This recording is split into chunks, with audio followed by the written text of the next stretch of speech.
फुले हे फुरसंगीचे गोरे होते, परंतु पेशव्यांनी त्यांना बक्षीस म्हणून दिलेल्या फुलबागीच्या याच्यामुळे त्यांना फुले हे आडनाव पडले व त्यांना फुले या आडनावाने ओळखले जाऊ लागले.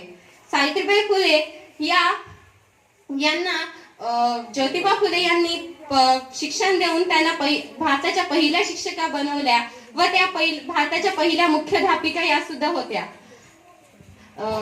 ज्योतिबा फुले यांना आईचे प्रेम लहानपणापासून मिळाले नव्हते, परंतु त्यांच्या मावशी सगुणाबाई यांनी त्यांना लहानपणापासून शिक्षण दिले. सगुणाबाई या एका इंग्रजी अधिकाऱ्याच्या मुलाच्या दाई होत्या, त्यामुळे सगुणाबाई यांना इंग्रजी कळतही होती व त्यांना थोडी थोडी बोलताही येत होती. यामुळे त्यांनी ज्योतिरावांना प्रेरित केले शिक्षणाबद्दल.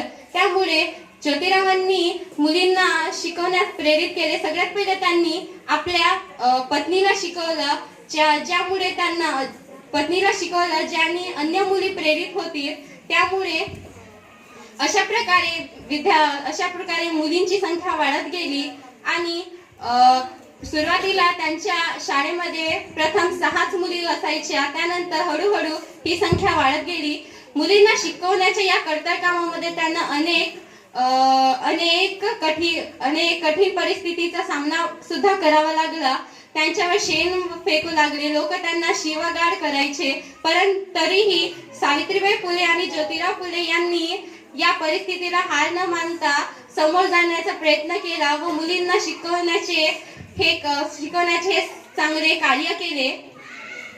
सावित्रीबाई फुले यांनी मुलींसाठी खूप चांगलं काम केलंय. त्यामुळे आज आपण बाहेर फिरू शकतो, शिक्षण घेऊ शकतो, मुलांना खांद्याशी खांदा मिळवून आपण समोर जाऊ शकतो. त्यामुळे मी सावित्रीबाई फुले यांचा खूप अभिमान मानते की त्यांनी आमच्यासाठी इतकं मोलाचं कार्य केलं. त्यांच्यामुळे आज आम्ही सगळे मुली शिकू शकतो, समोर जाऊ शकतो आणि आपलं भविष्य घडवू शकतो.